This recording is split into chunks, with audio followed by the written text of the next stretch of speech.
Hey everyone, welcome back to All Booked Up. I hope wherever you are, it's not too hot because it is sure hot today. Let's continue on with our adventure in The Tale of Despereaux, where we left off on chapter 44, Whose Ears Are Those? Who's there? Shouted Cook again. Despereaux wisely said nothing. The kitchen was silent. Said Cook. Nothing. It's nothing at all. Just my nervous Nelly ears playing tricks on me. You're an old fool, she said to herself as she turned back to the stove. You're an old fool afraid of being caught making soup. Despereaux slumped against the spool of thread, and as he leaned there, his heart pounded, his paws shaking, a small, wonderful something occurred. A midnight breeze entered the kitchen and danced over the stove and picked up the scent of the soup, and then swirled across the floor and delivered the smell right directly to the mouse's nose. Despereaux put his head up in the air. He sniffed. He sniffed some more. He had never in his life smelled anything so lovely, so inspiring. With each sniff he felt himself growing stronger and braver. Cook leaned in close to the kettle and put the spoon in and took the spoon out again and blew upon the spoon and brought it to her lips and sipped and swallowed. She said. She took another sip. Missing something, she said. More salt, maybe. She put the spoon down and took an enormous salt shaker and sprinkled salt into the kettle. And Despereaux, feeling emboldened by the smell of the soup, again set to work pushing the spool of thread. Quickly, he said to himself, rolling the spool across the floor. Do it quickly. Do not think, just push. Cook whirled the salt shaker in her hand and shouted, Who goes there? Despereaux stopped pushing. He hid behind the spool of thread as Cook took the candle from the stove and held it up high. She said. The candlelight came closer, closer. What's this? The light came to rest directly on Despereaux's big ears, sticking up from behind the spool of thread. Oh, said the cook, whose ears are those? And the light from the candle then shone in full Despereaux's face. A mouse, said Cook, a mouse in my kitchen. Despereaux closed his eyes. He prepared for his death. He waited, reader, and waited, and then he heard the sound of laughter. He opened his eyes and looked at Cook. Ho, said Cook. Ho he! For the first time in my life, I am glad to see a mouse in my kitchen. Why? She asked. Why am I glad? Ho he! Because the mouse is not a king's man, and there is no one to punish me for making soup. That is why. Because a mouse is not a king's man here to take me to the dungeon for owning a spoon. Ho he! A mouse! I, Cook, am glad to see a mouse. Cook's face was red and her stomach was shaking. Ho he, she said again, and not just any mouse. A mouse with a needle tied around his waist. A mouse with no tail.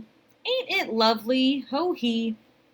She shook her head and wiped at her eyes. Look, Mouse, these are extraordinary times, and because of that, we must have some peace between us. I will not ask what you are doing in my kitchen, and you in return will tell no one what I am cooking. She turned then and went back to the stove and set down a candle, picked up the spoon again to put it in the pot of soup, and took it back out and tasted the soup, smacking her lips together. Not right, she said, not quite right, missing something still. Despereaux did not move. He could not move. He was paralyzed by fear. He sat on the kitchen floor. One tear fell out of his left eye. He had expected Cook to kill him. Instead, reader, she laughed at him. And he was surprised at how much her laughter hurt. Chapter 45, Some Soup. Cook stirred the soup, and then put the soup down and held the candle to look over at Despereaux. What are you waiting for? She said. Go, go, go. There will never be another opportunity for a mouse to escape from my kitchen unharmed.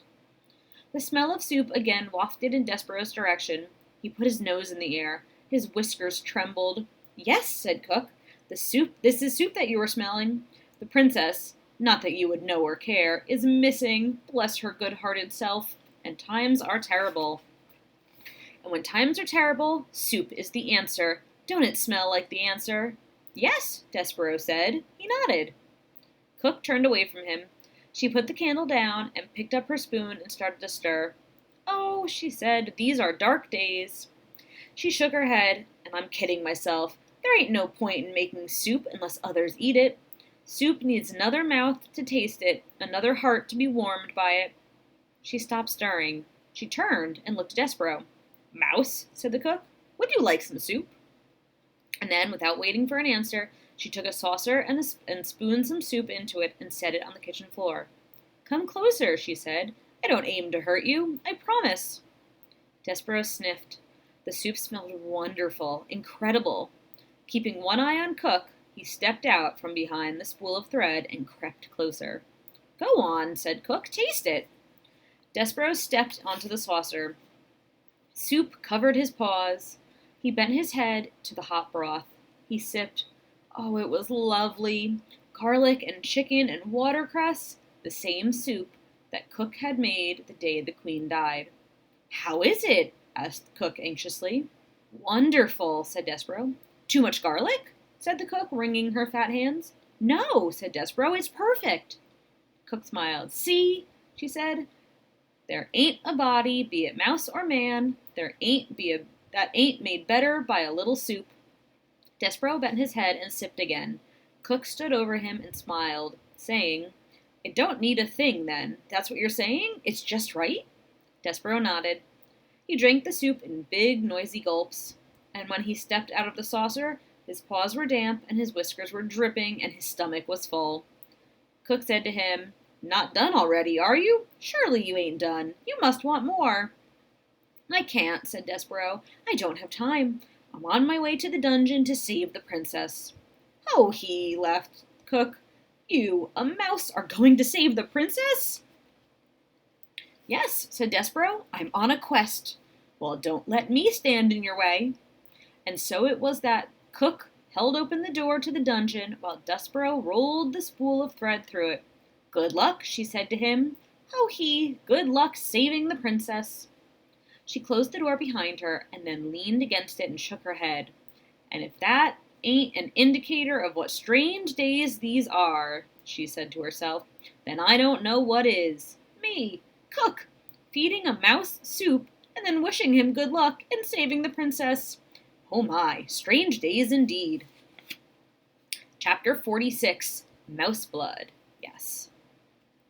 Despereaux stood at the top of the dungeon stairs and peered into the darkness that waited for him below. Oh, he said, oh my. He had forgotten how dark the dark of the dungeon could be. He had forgotten, too, its terrible smell, the stench of rats, the odor of suffering. His heart was full of love for the princess, and his stomach was full of cooked soup, and Despereaux felt brave and strong. And so he began immediately, without despair, the hard work of maneuvering the spool of thread down the narrow dungeon steps. Down, down, down went Despereaux Tilling and the spool of thread. Slowly, oh so slowly they went, and the passage was dark, dark, dark. I will tell myself a story, said Despereaux. I will make some light. Let's see. It will begin this way. Once upon a time. Yes, once upon a time, there was a mouse who was very, very small, exceptionally small. And there was a beautiful human princess whose name was P. And it so happened that this mouse was the one who was selected by fate to serve the princess, to honor her, to save her from the darkness of a terrible dungeon. This story cheered up Despereaux considerably. His eyes became accustomed to the gloom, and he moved down the stairs more quickly, more surely, whispering to himself the tale of a devious rat and a fat serving girl, and a beautiful princess and a brave mouse, and some soup and a spool of red thread. It was a story, in fact, very similar to the one you are reading right now, and telling of it gave Despereaux strength. He pushed the spool of thread with a great deal of gusto, and the thread, eager perhaps to begin its honorable task of aiding in the saving of the princess, leapt forward and away from the mouse, and went down the dungeon stairs ahead of him, without him. No, cried Despereaux, no, no, no! He broke into a trot, chasing the thread through the darkness. But the spool had a head start. It was faster, It flew down the dungeon stairs, leaving Despereaux far behind. When it came to an end of the stairs, it rolled and rolled until finally, lazily, it came to a stop right at the gnarled paw of a rat. "What have we here?" said the one-eared rat to the spool of thread. "I will tell you what we have here," said Botticelli Remorso, answering his own question. "We have red thread. How delightful! Red thread means one thing to a rat." He put his nose up in the air. He sniffed. He sniffed again. "I smell. Could it be? Yes, most definitely it is. Soup! How strange!" He sniffed some more. "And I smell tears. Human tears. Delightful. And I also detect the smell," he put his nose high up in the air and took a big whiff, "of flour and oil. Oh my, what a cornucopia of scents! Below it all, what do I smell? The blood of a mouse. Unmistakably mouse blood. Yes. Ha ha! Exactly mouse." Botticelli looked down at the spool of thread and smiled. He gave it a gentle push with one paw. "Red thread. Yes, exactly. Just when you think that life in the dungeon cannot get any better, a mouse arrives."